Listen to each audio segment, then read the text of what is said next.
Mga kapatid, magandang gabi po sa inyong lahat. Meron pa po akong hindi na ipakita sa inyo tungkol po doon sa interview ko po, doon sa may-ari ng Jayco na electric vehicle po kahapon, yung vlog ko po kahapon. May mga idadagdag pa po ako doon. Pero bago ko ipakita sa inyo, yung interview ko pa na yon kay Sir Alvin, ay meron muna akong sasagutin na ilang mga importanteng tanong. At alam ko po, ito rin ang mga katanungan nyo na kailangan nyo ring makakuha ng sagot. Hindi ko kasi ma-comment lang yung sagot ko dito. Kaya po, ito, babanggitin ko na po sa inyo. Ang sabi po ni Jerome Pag-ong, kung ganon rin lang ang problema ng EV, yung maglobat ka at walang mahanapan ng charging area, edi mag-hybrid ka na para walang hazel. Si Hazel yung hinahanap po dyan. Okay, Sir Jerome. Kasi po, sa totoo lang, bagong-bago pa po kasi itong technology. At dahil nga po sa marami rin ang may mga negative na reactions dito, yung ayaw nilang mawala yung kanilang mga internal combustion engine, dahil nga nakasanayan nila yon. Ito po kasing technology na ito, hindi ito katulad ng kotseng bibilin mo na brand new or second hand na papakargahan mo lang ng gasolina at ng diesel, go ka na. No, iba po kasi talagang electric vehicle. Ang electric vehicle po, mayroong ilang klase rin naman siya. Yung BEV, yung battery electric vehicle, yan po yung pinakita ko sa inyo, yung Jayco na vlog ko po kahapon. At meron din naman pong plug-in hybrid, PHEV. Meron din naman pong hybrid lang, hybrid electric vehicle. So yung tatlo po na yan, yan lang ang pag-usapan natin. Kasi nandyan po umiikot yung mga katanungan po ninyo. Sa battery electric vehicle, kapag po yan ay ginamit nyo, hindi po yan pwede sa mga taong sobrang busy. Ang battery electric vehicle po ay para doon sa mga taong may oras ka pang mag-charge sa bahay mo. At yung mga battery electric vehicles po na yan, katulad nga po ng mga ibinablog ko, na magdadala na lang mga ako ng inverter generator para kahit saan lupalop ako ng Pilipinas makarating, dala ko yung EV na maliit, yung Moretti, yung Conserva. Dahil yan po ay mayroon lamang na 300 kilometer na range na kaya niyang takbuhin at sa panahon na iyan ay ginagamit mo, siyempre, nauubos din ang karga ng baterya niyan. Kaya lang, yun yung problema natin na baka doon sa pupuntahan ko ay walang mga charging station. Kaya ang sabi ko, magdadala na lamang ako ng generator at yung type 2 or level 2 na charger ang gagamitin ko kasi yun ay mabilis yun mag-charge. No, in 1 hour, meron kang dagdag na 40 kilometers. Kung gawin mo 2 oras, meron kang dagdag na 80 kilometers. Doon sa range mo, mahaba-haba na po yun. Yun nga lang, meron kang 2 oras na uubusin. O kung gusto mong mas mahaba, 3 hours, ay okay lang naman din po yun. Dagdag din na kilometro. Kaya ito, hindi ito pwede doon sa bising-bising tao at yung palaging nagmamadali. Yung pagising sa umaga, nagmamadaling maligo, tapos malilate na sa trabaho. Hindi po akma sa inyo yung mga ganitong klaseng ng mga electric vehicle. Lalong-lalo na kung naubusan ka pa ng karga. Or kaunti na lang yung karga mo, dadaan ka pa sa traffic. Naku, talaga maraming magiging problema. Sa mga gumagamit ng battery electric vehicle, kailangan masipag, kailangan may time ka talaga dito. Dahil may pagkakataon, pupunta ka muna doon sa charging station. Kung gusto mo talaga mabilisan na karga, yung type 2, level 2, or yung level 3, yun yung DC to DC charging. So, meron ka talagang time na iaalat dyan. No, yung hybrid naman, wala nang kargahan sa baterya yan. Ang nagkakarga mismo ng baterya mo ay yung mismong sistema na niya. Yung internal combustion engine, nagiging generator na rin siya, tulad nung Nissan Kicks. At yung iba naman, yung mga Toyota naman, sabay na gumagana yung hybrid, gumagana yung combustion engine siya, nagpapaikot doon sa mga gulong natin, and then, magsiswitch siya, gagana naman yung electric motor kasi ito'y naka-ECVT, may transmission po kasi ito, so nagpapalitan lang sila. Yun naman yung sa hybrid. So hindi mo kailangan na magkarga ng baterya mo. Yun nga lang mga kapatid, itong mga hybrid electric vehicles po na yan, no, dito, malaki gastos mo. Dito, nag-change oil ka rin. Dito, papalit ka rin ng spark plug, papalit ka ng oil filter, papalit ka ng ignition coil. So lahat ng mga maintenance mo doon sa isang gasoline engine or kung diesel man yan, ginagawa mo yun. No? So, mas malaki lamang ang gastos mo doon sa hybrid na mga electric vehicles. At pagdating din ng panahon, edi syempre, doble-doble ngayon ang gastos mo, talagang mukhang wala kang matitipid dito. Malaki ang magiging problema mo. So, yan naman yun doon sa hybrid. Marami pa tayong pag-uusapan dyan kung bakit ako, ang gusto ko naman ay yung battery electric vehicle. Ngayon, doon naman sa plug-in hybrid, no, yung mga naunang mga modelo nito, magcha-charge ka pa rin. Kailangan mo pa rin kargahan yung battery noon, pero Ganun din, may operations din siya na kapag ka medyo malapit ka ng huminto, ang gumagana na ay yung kanyang yung electric motor. Pero pag yung aarangkada ka na ulit, gagana lang sandali yung electric motor, tapos magta-transfer naman siya or mag-switch naman siya doon sa combustion engine. So maraming mga designs na ganyan. At doon naman, medyo maliit lang din ang matitipid mo. Pero kasama doon yung maintenance na nadodoble ka dahil nga meron kang internal combustion engine. Ang talagang matipid na pwede nating sabihin na magagamit mo na electric vehicle ay yung talagang battery electric vehicle. Yung full EV na tinatawag. Pero hindi nga po pwede dito yung wala kang time. Hindi pwede dito yung sobrang busy ka. Okay lang kung may driver ka, di ba? Papasok ka sa opisina, no? Ihahatid ka ng driver mo, medyo malaki yung nabawas na charge sa battery mo, okay, pakargahan mo muna yan habang nakapark doon sa parking. Pero kung hindi ganun ang diskarte mo sa battery electric vehicles mo at hinihintay mo talagang bumaba ang karga, unang-una baka lalo pang magkaroon ng problema yung battery mo kasi hindi talaga pwede yung sinisimot yung karga niyan. Delikado, mas madali pong masisira yan yung complete drain ng battery. Doon sa sinasabi ni Jerome, ang sabi ni Jerome, kung ganun rin lang ang problema ng EV, yung naglobat ka at walang mahanapan na charging area, edi mag-hybrid ka para walang hassle. Pwede naman po yun. Pwede ka naman talagang lumipat doon sa hybrid para wala kang hassle. No?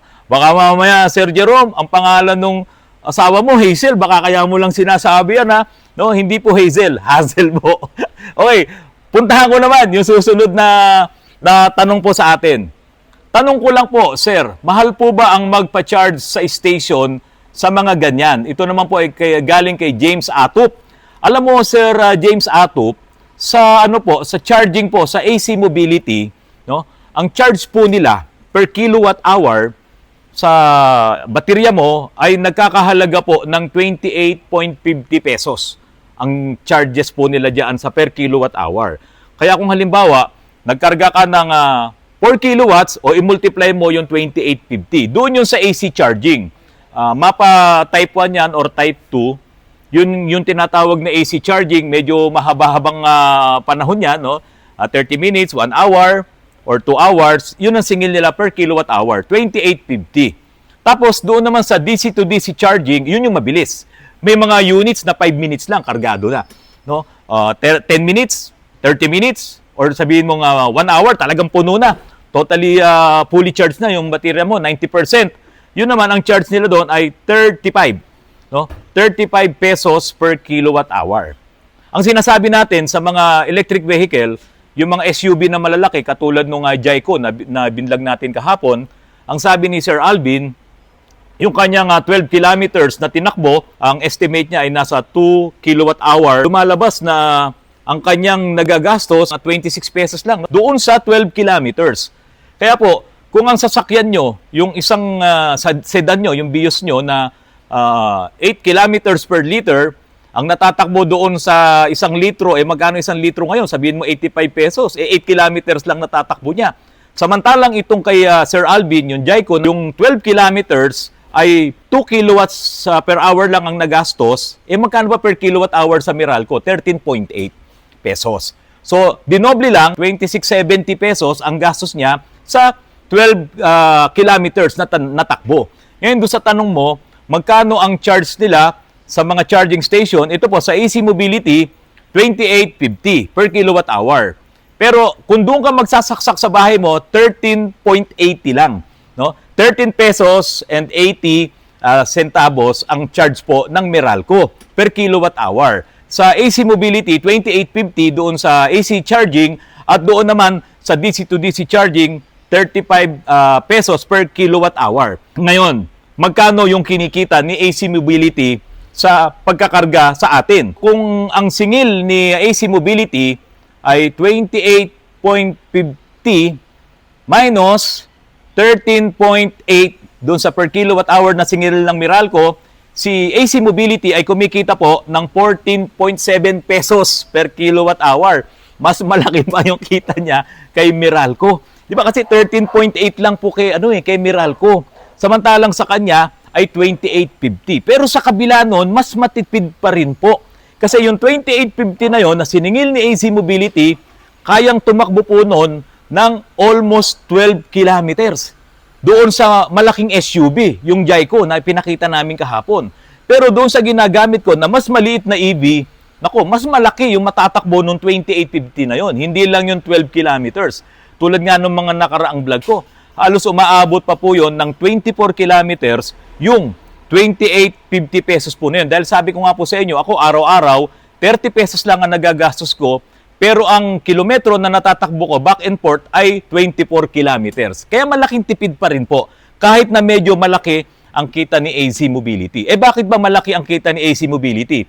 Medyo mahal din po kasi yung makina na to, itong charger na to. Pero pag tinignan mo sa Alibaba, no, makikita nyo yung presyo ng mga charger doon.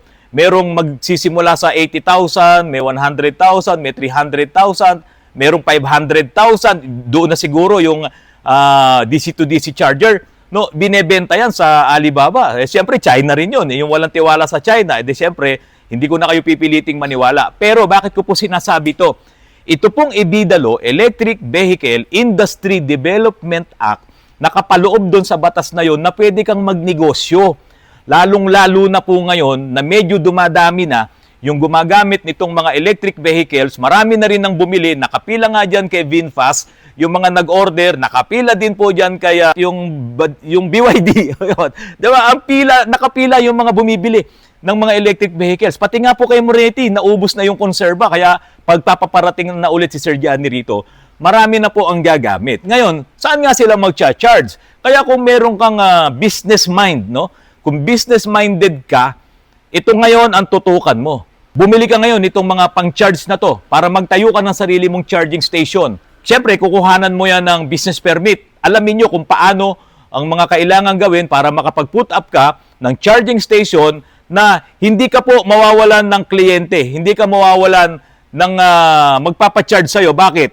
Kasi po, kapag po kayo ay mayroong charging station, katulad na lang nito na inilagay ko po, no, sinearch ko ngayon sa Google Map, EV Charging Station in the Philippines. Ito po, ano ang mga nandito? Meron sa Pasig, meron sa Quezon City, meron po sa Taguig, meron sa Pasay, meron sa Mandaluyong. Dito nga sa Antipolo, wala Kaya ako, nagpaplano ko na maglagay ngayon ako ng charging station dito.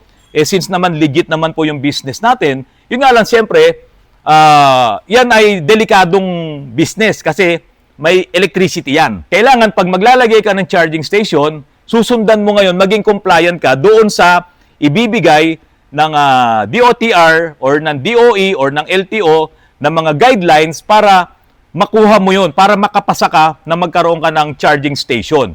Nung mga merong electric vehicle na meron na dito sa Antipolo, Autorans EV Charging Station, ang dali lang naman pong hanapin ito Di ba? O paparada ka doon habang naghihintay ka 30 minutes or 1 hour, meron ka ng 80 kilometers na dagdag or 40 kilometers na dagdag sa 1 hour, kung wala ka kasi ng mga charger na yon, siyempre hindi mo magagawa sa bahay mo. Ngayon, sagutin ko naman po yung susunod na tanong.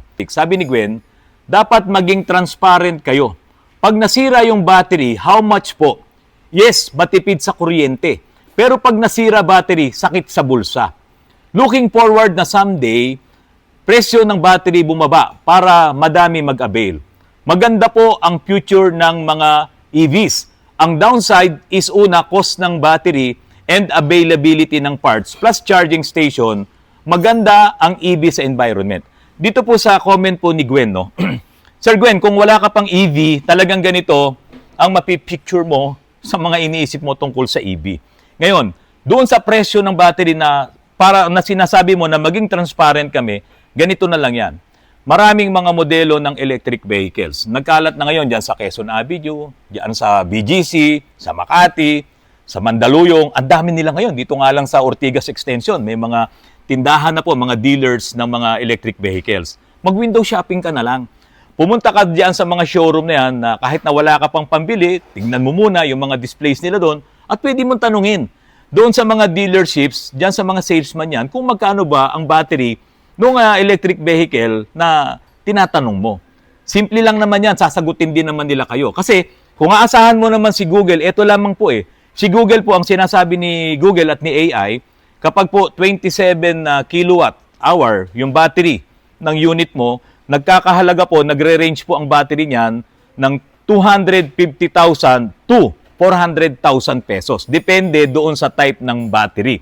Kung lithium ion phosphate o yung bagong battery ngayon ng BYD or yung mga CATL na battery. Depende rin ho kasi sa sa brand ng battery at doon sa klase ng battery. Tapos doon sa sinasabi mo, yung availability ng parts plus charging station. Yung charging station, dadami po yan.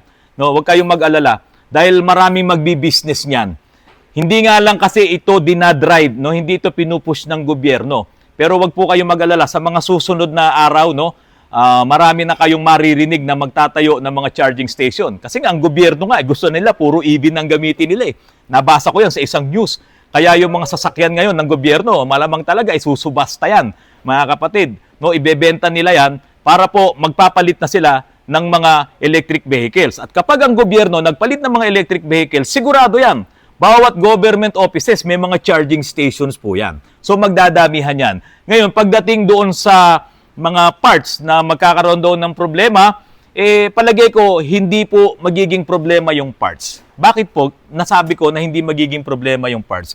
Wala na kasi yung mga replacement na pyesa rito na binibili namin. Mga kapatid, pagtingin mo dyan sa mga online shopping na yan, sa Shopee, sa Lazada, sa Alibaba, AliExpress, at kung ano-ano pang mga online shopping na yan, i-type mo lang, Toyota spark plugs. Sabi mo na lang ganun, maglalabasan ang daming pyesa. Suzuki upper arm, control arm, ang daming maglalabasan. Ang daming pyesa sa online. Yun nga lang, pipiliin mo yung tamang pyesa. Doon ka ngayon siguro magkakaroon lang ng problema. May mga peke, may mga replacement, may mga OEM, no? At meron talagang original. Nandyan lahat ng pyesa. Mga kapatid, kung ang bibilin mong EV ay galing talaga sa China yan, baka hindi ka magka-problema. Pagdating sa pyesa, bumabaha ng pyesa yan. Pero kung bibilin mong EV ay galing siguro sa US at sa Germany, baka diyan ka talaga magkaroon ng problema. Pero kung ang bibilin mong electric vehicle galing sa China, naku po, babaha ng pyesa, maraming pyesa, the more na marami ang pyesa, ano ang magiging presyo ng pyesa? Di syempre mura. No? So doon hindi ako naniniwala sa'yo na magiging mapahirapan sa pyesa. Ngayon, eto pa, magiging maganda ang EV sa environment. Tumpak na tumpak po kayo doon. No? Mababawasan ang mag-i-emit, no, ng mga lason doon sa kanilang tailpipe, sa tambucho. Siguradong mababawasan din po yung lason sa ating hangin na nalalanghap. Ito pang maganda dyan. Kapag dumami ang gagamit ng electric vehicles, dumami na talaga, sabihin mong 60-40 na. 60 na lang yung naiwan na gumagamit ng mga combustion engine at 40 na yung electric vehicles. Sa tingin mo ba gagawa ng hakbang ang mga oil manufacturing company na siraan ang EV? Na sirain ang business ng mga nag-i-EV? Hindi po. Anong gagawin nila?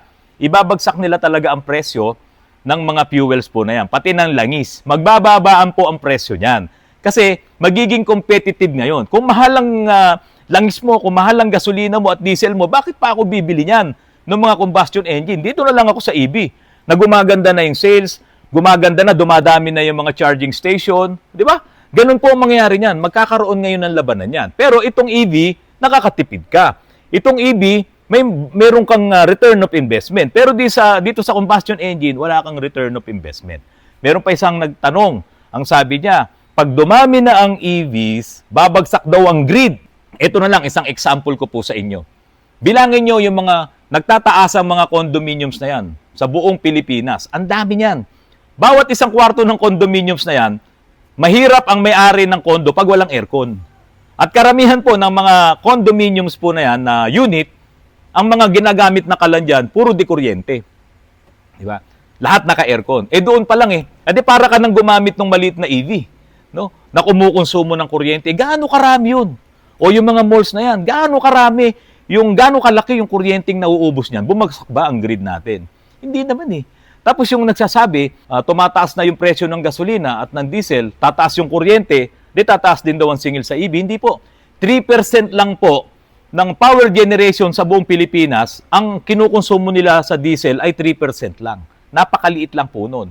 Dahil ang ating power generation sa buong Pilipinas ay puro coal pa rin po yan. Kaya nga po ang Meralco, 1 pesos lang po ang pwede niyang itaas ngayon dito sa kinakaharap nating crisis. Ngayon mga kapatid, ito po yung karugtong nung vlog ko kahapon na hindi ko pa po naipakita sa inyo. Yung usapan po namin ni Sir Alvin, ito po, pakipanood nyo po. Sir, halos lahat ng EV ngayon, nagpapagandaan talaga sila sa itsura, sa design. Mas lalo yatang mas maraming features ito sa safety compared doon sa mga combustion engine ng mga modelo rin yon. Kumusta yung safety naman na meron sa mga electric vehicle? Parang nandito na lahat eh. Yung safety niya. Nung dinrive ko papuntang Baguio, lahat naka-on ng safety features niya. Na anoy ako dahil ang ingay. Konting ma-right lane ka ng konti, tumitigas yung manibela, and then sasabihin niya na lumilipat ka na. So, ginawa ko, pinatay ko na lang yung iba na pwede naman patayin. So, ang meron lang akong tinira na yung talagang mas napaka-importanting gamitin. So, yun. Tapos, yun ba yung mga, halimbawa, may tatawid, mawawarn ka, mag-automatic na, yes. Diba? Yes po. Tapos yung distance mo doon sa kaharapan mo na habang nasa highway kayo. Nangyari po sa akin yan once nung magpapa-install ako ng RFID dito sa may Smart. C5. Sa C5. Sa C5 po, no, papasok ng SLEX. Nagulat po ako, cruising ako, tapos malapit na ako doon sa booth ng installation, bigla pong pumreno, as in full stop.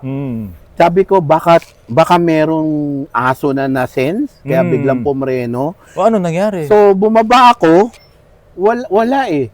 I don't know, baka meron siyang na-sense na nilipad na bagay, nakita baka may masamang niya. espiritu na dumaan, ano? Maybe, baka nga, white lady. Na-sense. Talagang even yung misis ko, tsaka yung kain ko, nagulat. Kaya sabi ko, wow.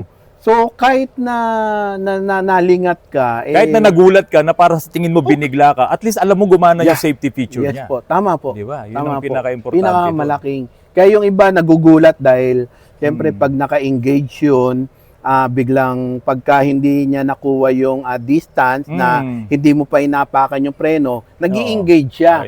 So yung mga passenger, nagugulat bigla kasi may nagki-creaking sound na nagpe-preno. So ibig sabihin, pag bumili ka ng EV, lalo na yung mga ganitong klaseng EV, no, yung mga medyo mahal, para tong bumili ka ng isang gadget.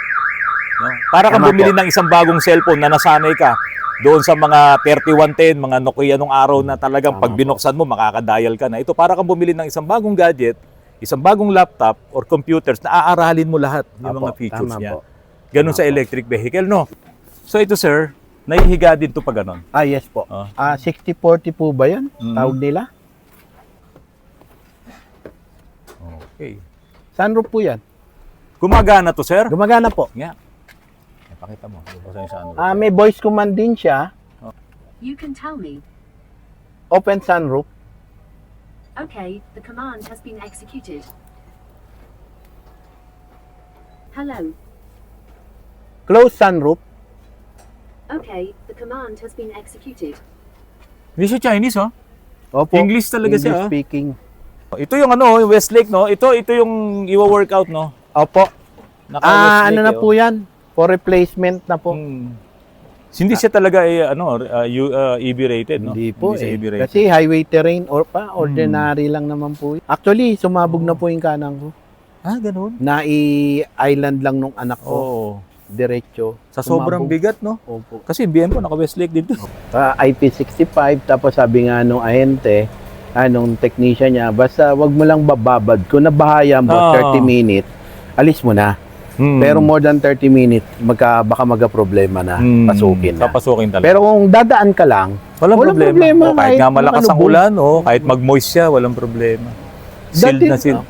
Dati rin, di ako sabi ko, hindi ako bibili ng EV, napabili ako. Mga kapatid, maraming salamat sa patuloy na pagtangkilik niyo po sa aking channel. Huwag po kayong mag-alala. Marami na po ang nagpaabot sa akin na mensahe na gusto nilang ipa-test drive sa akin ang kanilang mga electric vehicles. Ilan na rin po yung mga dealers po na yan, pati iba't ibang brands po ang nagpaabot na po sa atin ng message tungkol po dyan. At syempre, kapag po yan ay ginawan po natin ng vlog, ipapakita natin yung ganda ng kanilang ibinebentang EV at kung meron naman din tayong mapansin na dapat nating pansinin na hindi okay, medyo hindi okay, ipapakita din po natin yon. Mga kapatid, doon po sa hindi pa nakasubscribe sa aking channel, pakisubscribe naman po at pakipindot po ang notification bell. Pakishare na rin po at pakilikes po ang aking mga videos. Mga kapatid, maraming salamat sa patuloy na pagtangkilik niyo po kay Autorans at bumabati po ako kay Ka Alfonso Rico, Owan po namin dito sa Rizal, at sa aking pong kaibigan na Owan din na nandiyan naman po sa Eastern Samar, si Kadong Cardinosa.